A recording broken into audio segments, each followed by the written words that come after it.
मकनपुर नामक गांव में हरिया और उसका परिवार रहता है। हरिया एक बड़ा जमींदार है। एक दिन उसका बेटा रामू शहर से पढ़ाई करके घर वापस लौटा। पापा, अब मैं एग्रीकल्चर में ग्रेजुएट हो गया हूँ और शहर से नई टेक्नोलॉजी सीख कर आया हूँ। यही सब का होवे है, हम कौनो समझे ये सब। पापा, मैं कह रहा हूँ कि अब खेती मैं करूंगा। मैंने खेती में ही पढ़ाई की है, इसलिए अब मैं खेती करूंगा ताकि हम नए नए तरीके अपनाकर ज्यादा पैसे कमा सकें। अरे ये तो बहुत अच्छी बात हुई। ठीक है, अब से खेती का सारा काम तू ही संभाल। ये सुनकर हरिया बहुत खुश हुआ और उसने अपना सारा काम अपने बेटे रामू को सौंप दिया। रामू जब से ग्रेजुएट हुआ था, उसकी खुशी बहुत बढ़ गई थी। वो काम करने के लिए रुक नहीं पा रहा था, इसलिए वो अगली सुबह ही शहर चला गया और वहाँ से खेती के लिए अच्छे अच्छे और उपजाऊ बीज ले आया। उसने घर आकर अपने पिता हरिया को बताया, पापा, मैं ये सब बीज लाया हूँ।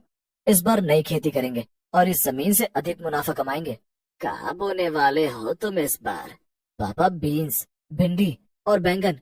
अरे तेरा राम भला करे, अनर्थ मत कर। पापा, हम गेहूं, ज्वार, बाजरा कब तक बोते रहेंगे? कभी ना कभी तो कुछ नया बोना पड़ेगा। अरे हम सब कुछ बो सकत हैं, लेकिन बैंगन नहीं। क्यों? तूने गांव में शोर ना सुनो अभी? जहाँ मारे ना पतो गांव में बैंगन के खेत में चुड़ैल को खतरा है। ओह, अभी इस सब अंधविश्वास में बिलीव करते हो? अलेव बलेव हमें ना पता, पर गांव में चुड़ैल आ जाएगी और जान बचानी मुश्किल है जाएगी। आप इन गांव वालों की बात में मत आया करो, ये सब लोग रस्सी को भी सांप बता देंगे। अरे मैं सच कह ही रहा हूँ। मैं जा रहा हूँ खेत पर और फिर देखता हूँ कौन सी चुड़ैल आती है। अरे बेटा, मेरी बात मान ले, मैं खेत पर जा रहा हूँ। रामू जब से ग्रेजुएट हुआ था, उसकी खुशी बहुत बढ़ गई थी। वो काम करने के लिए रुक नहीं पा रहा था। रामू बीज के सभी थैले उठाकर अपने खेतों की तरफ निकल गया। वो रास्ते में जा रहा था कि तभी उसे किसी के हंसने की आवाज आई। वो रुका और अपने चारों तरफ देखा। वहाँ कोई भी नहीं था। तभी उसके फोन पर एक कॉल आई।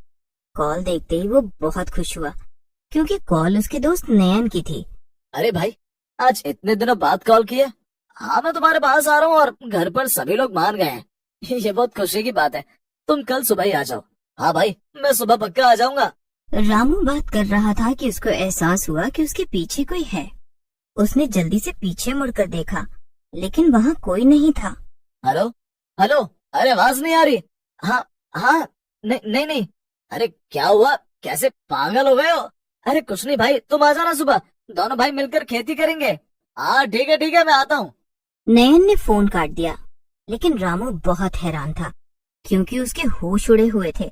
वो खेत की तरफ चला जा रहा था, लेकिन बार बार पीछे मुड़कर देख रहा था।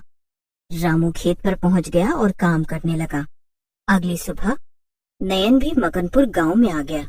रामू बस स्टैंड पर उसे लेने गया। उस तरफ से दोनों पैदल आ रहे थे कि तभी नयन बोला, आज मेरे लिए क्या बनवाने वाले हो? जो तुम बोलोगे वही बना लेंगे। मैं अपनी फेवरेट चीज साथ लाया हूँ। क्या लाए हो? अरे वही जो मैं बहुत ज्यादा खाता हूँ। अच्छा, बैंगन। ओए धीरे बोल, नहीं तो चुड़ैल आ जाएगी। चुड़ैल और हमारे पास। दोनों हंसते हुए अपने घर की तरफ पैदल चले जा रहे थे। तभी नयन का बैग बहुत भारी होने लगा। क्या हुआ? बात करते करते चुप कैसे हो गए? अब पता नहीं, ये बैग मुझसे अब उठाया नहीं जा रहा है। अरे तो लाओ, मैं उठा लेता हूँ। अरे नहीं, ये बहुत भारी हो गया है। अबे ऐसा क्या भरकर लाया इसमें जो इतना वजन है? पता नहीं क्यों अभी वजन ज्यादा लग रहा है। इसमें सिर्फ कपड़े और बैंगन है। बैंगन इस गांव में? क्यों भाई, इस गांव में बैंगन लाने पर टैक्स लगेगा क्या? मुझे तो नहीं पता कि किसान सच है और कितना झूठ, लेकिन इस गांव में चुड़ैल इतना पढ़ लिख कर भी कैसे बात कर रहा है तू? मानता तो मैं भी नहीं हूँ। अच्छा एक काम करते हैं, बैग से बैंगन बाहर निकाल कर देखते हैं। देख, मुझे बहुत पसंद है बैंगन, लेकिन तेरे कहने से निकाल रहा हूँ। नयन बैग से जैसे ही बैंगन बाहर निकालता है, उसको बहुत आश्चर्य होता है, क्योंकि उसके बैग से वजन कम हो गया था। यार अब तो मुझे भी डाउट हो रहा है, इतने से बैंगन में इतना वजन था, अब ये यहाँ निकाल दिए, अब मैं क्या खाऊंगा? अब जल्दी से घर चलते हैं। तो चिंता मत कर, मैं तेरे लिए बैंगन का पूरा खेत बोने वाला हूँ। दोनों हंसते हुए घर चले गए। अगली सुबह सब सो ही रहे थे। गांव में शोर मचा। रामू और नयन भी बाहर भागकर जाते हैं, जहां गांव के बीच में बनी चौपाल पर सभी लोग इकट्ठा हो गए थे।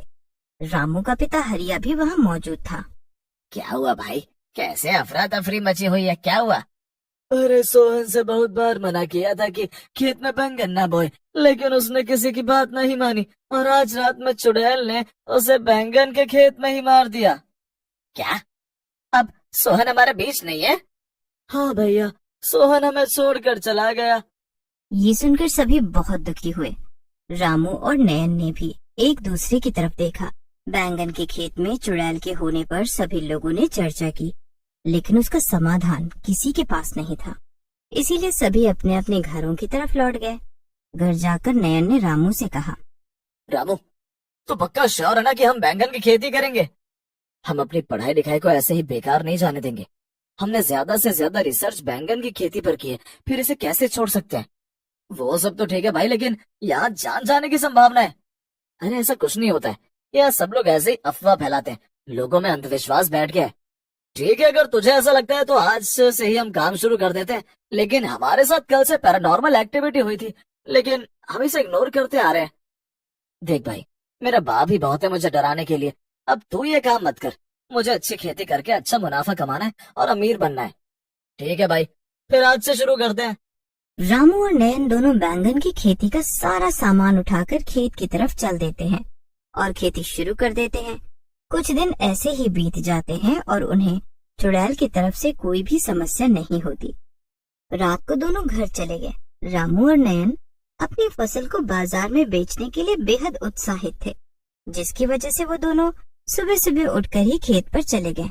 लेकिन वहां जाकर देखा तो उनके होश उड़ गए, क्योंकि खेत से आधे बैंगन गायब थे। रामू सिर पकड़कर नीचे बैठ गया। जब मैं बैंगन बोना चाहता था, पूरे गांव ने हल्ला मचाया, और जब फसल आ गई तो सबको लालच आ गया और चोरी कर ली। हाँ यार, अब किसी को चुड़ैल से भी डर नहीं लगा। क्या हुआ बच्चों, सुबह सुबह यहाँ? ये उस चुड़ैल की वजह से हुआ है।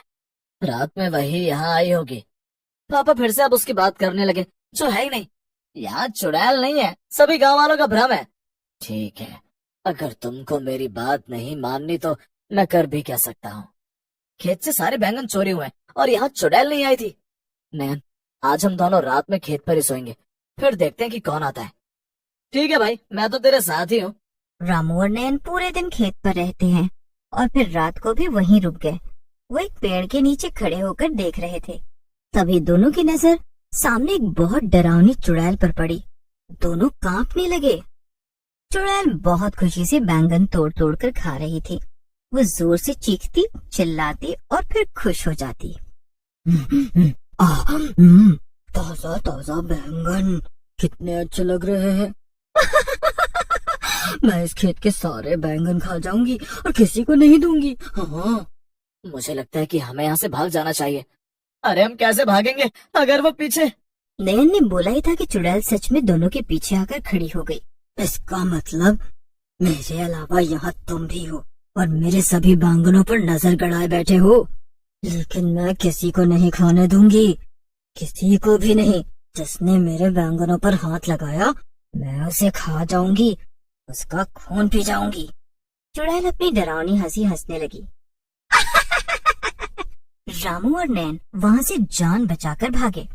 अपने से बड़ों की बात माननी चाहिए, क्योंकि वो कोई भी बात अपने अनुभव से कहते हैं।